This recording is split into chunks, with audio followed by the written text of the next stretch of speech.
The envelope was thick cream card paper. Costly. My sister Michelle gave them out like party gifts at my 32nd birthday dinner. 12 family members sat at the Italian restaurant downtown. The one with white table covers and prices that make you stop before ordering wine. Open them together, Michelle said, her smile sharp and well-rehearsed. She wore her real estate blazer for my birthday. Dark blue with gold buttons. Work armor. I watched my parents open theirs first. Mom gasped. Dad's eyebrows jumped up. Then my aunts, uncles, cousins. A single wave of shock moving around the table. Inside each envelope was a cashier's check for $200,000. What is this? Mom's voice broke with confusion mixed with happiness. Michelle stood, glass raised. I closed the deal on Emma's rental portfolio. All 6 properties.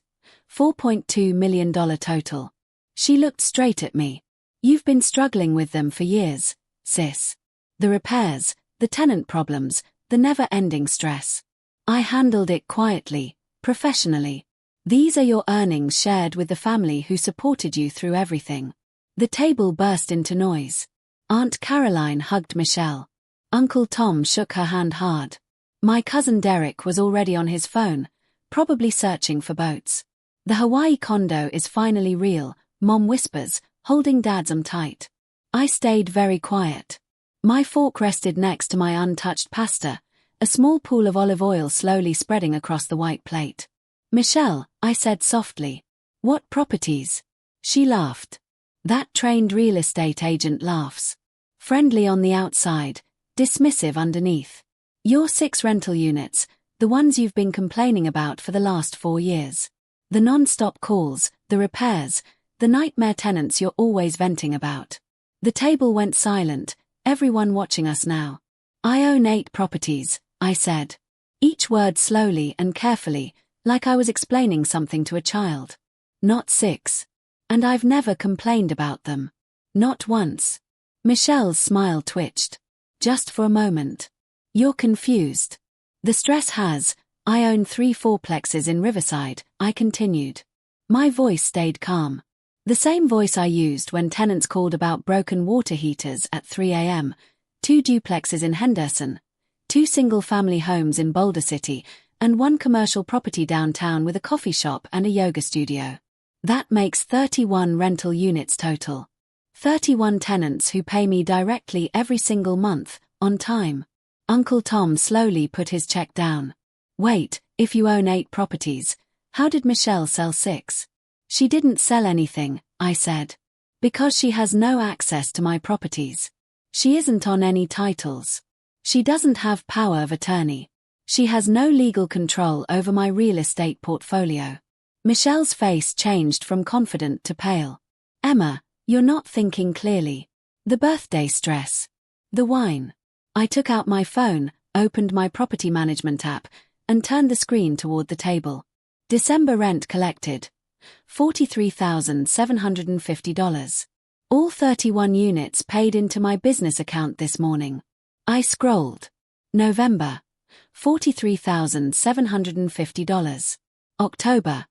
$43,750. Every month for the last 6 years, since I bought my first fourplex at 26. The silence at the table was complete. Someone's phone buzzed. No one checked it. Dad spoke carefully. Michelle, where did these checks come from? My sister's hands were shaking now. A small tremble. The kind you only notice when you're watching closely. I worked with a private buyer. Cash deal. Almost closing. I have the paperwork. Show me, I said. She didn't move. Show me the closing papers.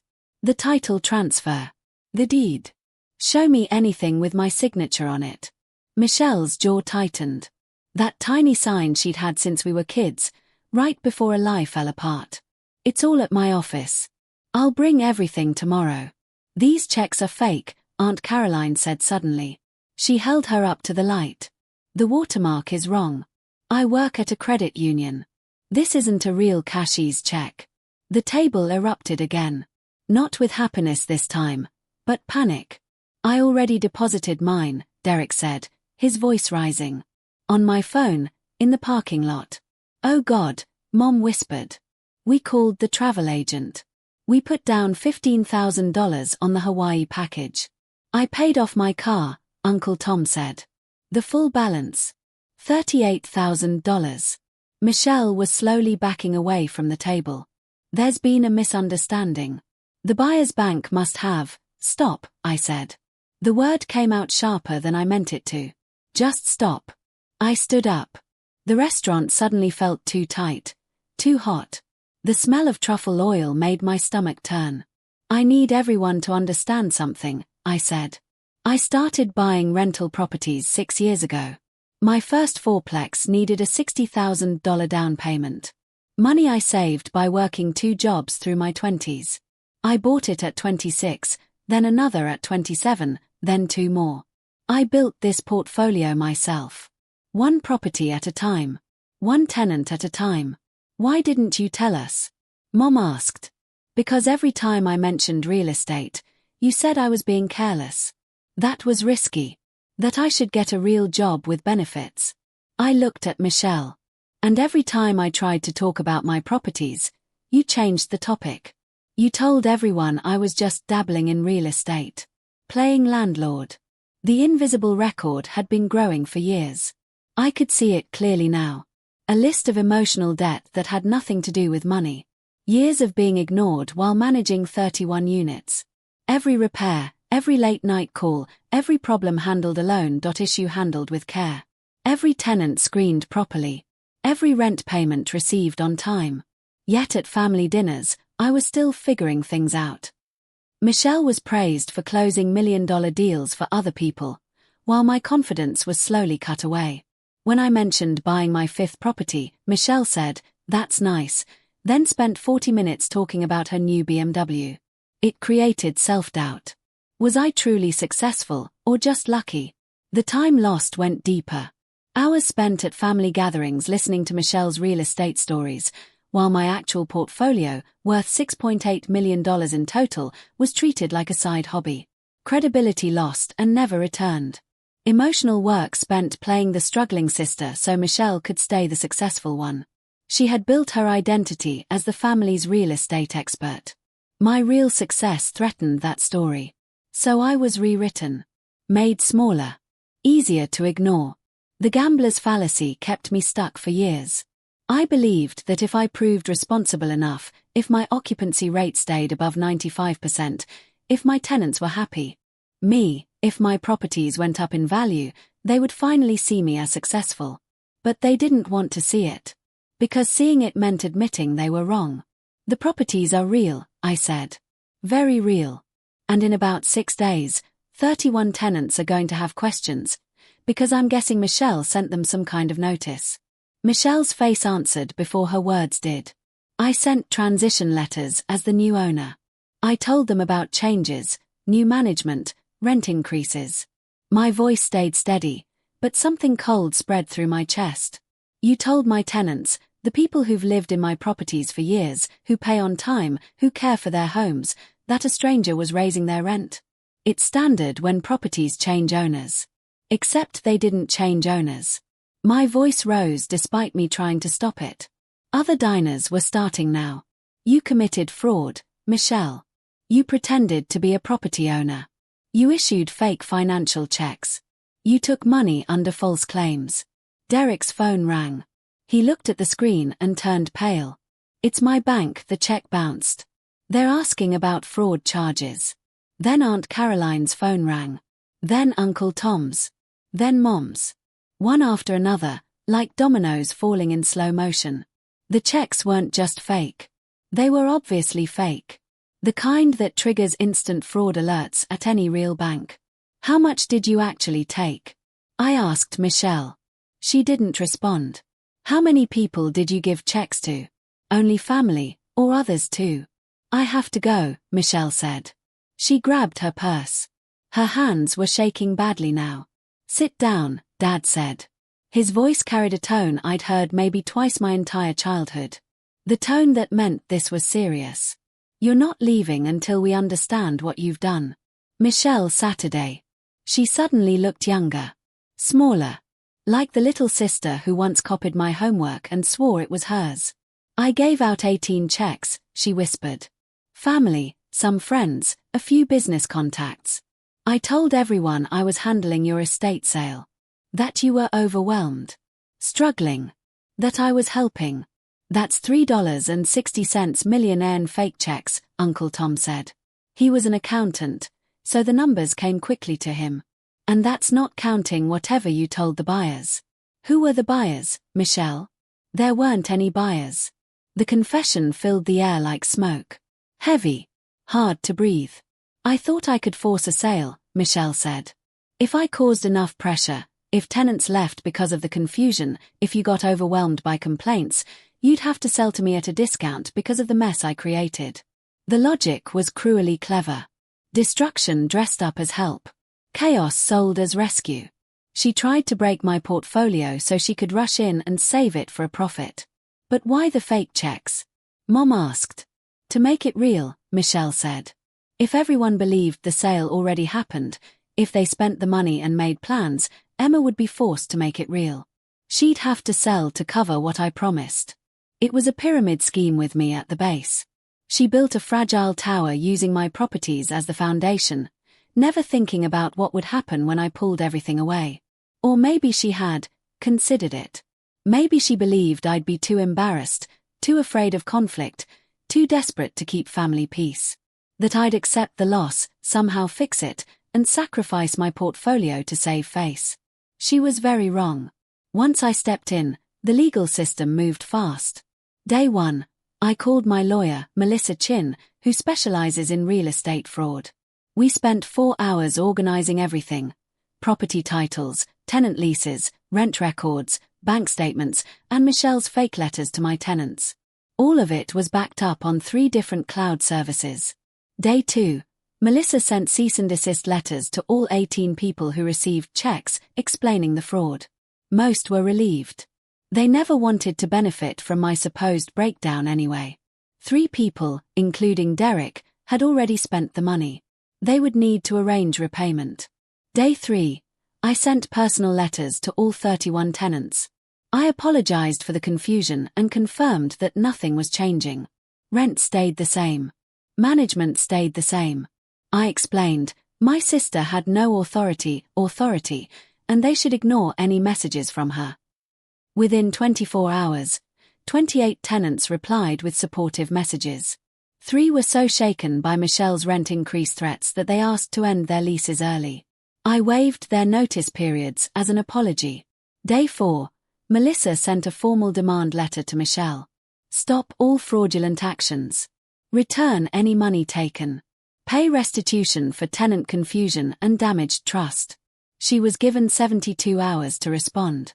Day 5, Michelle's reply came through her lawyer. She denied wrongdoing, claimed it was a misunderstanding, and offered to settle for $50,000 if I dropped all charges. Day 6, Melissa filed a civil lawsuit for fraud, intentional interference with business relationships, and emotional distress. The amount was $850,000 in damages. The number was chosen carefully. High enough to matter. Reasonable enough to recover. Day 7, the tenants showed up. Not at my house, but at Michelle's. 31 people. Some alone. Some as couples. One family with 3 children. They had organized through social media after comparing my apology letters. They realized they had all received the same fake message from the same person. They didn't damage anything. They didn't threaten her. They simply stood on her lawn and at her door, ringing the bell and asking questions. Who are you?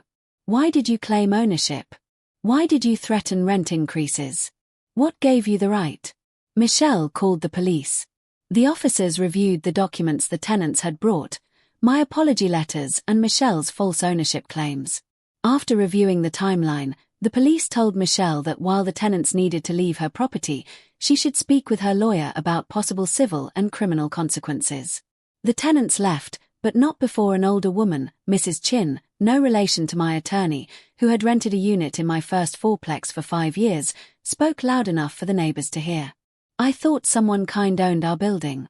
Someone who fixed things quickly and never raised rent unfairly. Finding out it was Emma, not you, makes sense. You don't have kindness in your face. Michelle hired 3 lawyers. Her legal fees reached $75,000 before we even scheduled a trial date. Letters. They realized they had all received the same fake message from the same person. They didn't damage anything. They didn't threaten her. They simply stood on her lawn and at her door, ringing the bell and asking questions. Who are you? Why did you claim ownership? Why did you threaten rent increases? What gave you the right? Michelle called the police. The officers reviewed the documents the tenants had brought, my apology letters and Michelle's false ownership claims. After reviewing the timeline, the police told Michelle that while the tenants needed to leave her property, she should speak with her lawyer about possible civil and criminal consequences. The tenants left, but not before an older woman, Mrs. Chin, no relation to my attorney, who had rented a unit in my first fourplex for 5 years, spoke loud enough for the neighbors to hear. I thought someone kind owned our building. Someone who fixed things quickly and never raised rent unfairly. Finding out it was Emma, not you, makes sense. You don't have kindness in your face. Michelle hired 3 lawyers. Her legal fees reached $75,000 before we even scheduled a trial date. The civil case lasted 8 months. Michelle's defense fell apart during discovery when we showed time-stamped emails proving she had planned the scheme for more than a year. She had researched property transfers, studied my tenant agreements, and even contacted some of my tenants under false reasons to measure their satisfaction. The settlement ended at $425,000. Her insurance paid $100,000. She paid the rest over 5 years through mandatory wage garnishment. Her real estate license was suspended for 3 years. Her broker cut ties immediately because of liability risks. The damage to the family was deep and permanent. At first, my parents tried to keep the peace. She made a mistake. She's still your sister. That attitude ended when they had to return $15,000 to the travel agency for the Hawaii trip booked with a fake check. Then it became, how could she be so careless? Uncle Tom sent me a formal apology letter and a $5,000 check for the stress and trouble, even though he said I handled everything perfectly. I framed the letter. Derek moved to Phoenix and stopped coming to family events. Last I heard, he was still paying off the boat he bought with money that never existed. Aunt Caroline began sending tenants to me. My niece owns beautiful rental homes. Ethical landlord. Fair rent. I can personally vouch for her. Over 2 years, she sent me 4 great tenants. Michelle stopped attending family gatherings. When she did show up, she left early. We didn't talk. We didn't even look at each other. The space between us felt empty. 2 years later, I bought my 9th property. A small apartment building with 12 units. That brought me to 43 rental units across 9 properties. Portfolio value, $9.2 million. Monthly gross income, $58,400. I hosted a small celebration. My parents, Uncle Tom, Aunt Caroline, a few close friends, and Mrs. Chin, the elderly tenant who stood on Michelle's lawn defending me, were there. During dessert, Mom pulled me aside. I need to say something. We didn't see what you were building. We heard landlord and thought of people who take advantage of tenants, ignore repairs, and chase profits. We didn't realize you were building something ethical. Something generous. We should have asked more questions. We should have listened. You believed the story that felt most comfortable, I said. Not cruel, just honest. Michelle being successful made sense to you. Me being successful didn't, so you adjusted reality to fit that idea. I'm sorry, Mom said. Truly sorry. I accepted the apology, but I didn't forget the lesson. People will rewrite your story to protect their comfort. They'll shrink your success to keep their view of the world intact. They'll accept lies that match their beliefs and reject truths that challenge them. The ghost ledger taught me that emotional debt grows faster than financial debt. Years of being dismissed don't vanish just because someone finally admits they were wrong. But it taught me something else too. I don't need anyone's permission to succeed. I don't need my family's approval to own property. I don't need Michelle's validation to be good at what I do. I built something real. Brick by brick. Tenant by tenant. unit by unit. 43 families have homes because I provide them. 43 maintenance requests get answered within 24 hours. 43 security deposits sit safely in properly managed escrow accounts. Michelle tried to take that. She tried to create chaos and call it help. She tried to force me to sell something I built with my own work, my own money, my own vision. She failed completely. Last month, my property management company, which I started 3 years ago, hired its 5th employee. We now manage properties for 3 other owners in addition to my own. Annual revenue: $180,000. On the anniversary of buying my first fourplex, I received a card from Mrs. Chin. Inside it said, "Thank you for being the kind of person who builds instead of taking. You've given my husband and me stability in our retirement. That means more than you know." I keep that card on my desk, next to the framed letter from Uncle Tom and a photo of my first fourplex, the one that started everything. Michelle wanted to own my properties. Instead, she proved their value. She showed me exactly how much I had built and exactly who tried to take it. The family that once called me struggling can't see the empire. But my 43 tenants can. They see it every day. Rent stays fair. Repairs get handled quickly. And their landlord answers the phone. That's the only validation I need. The account is closed. The debt is paid.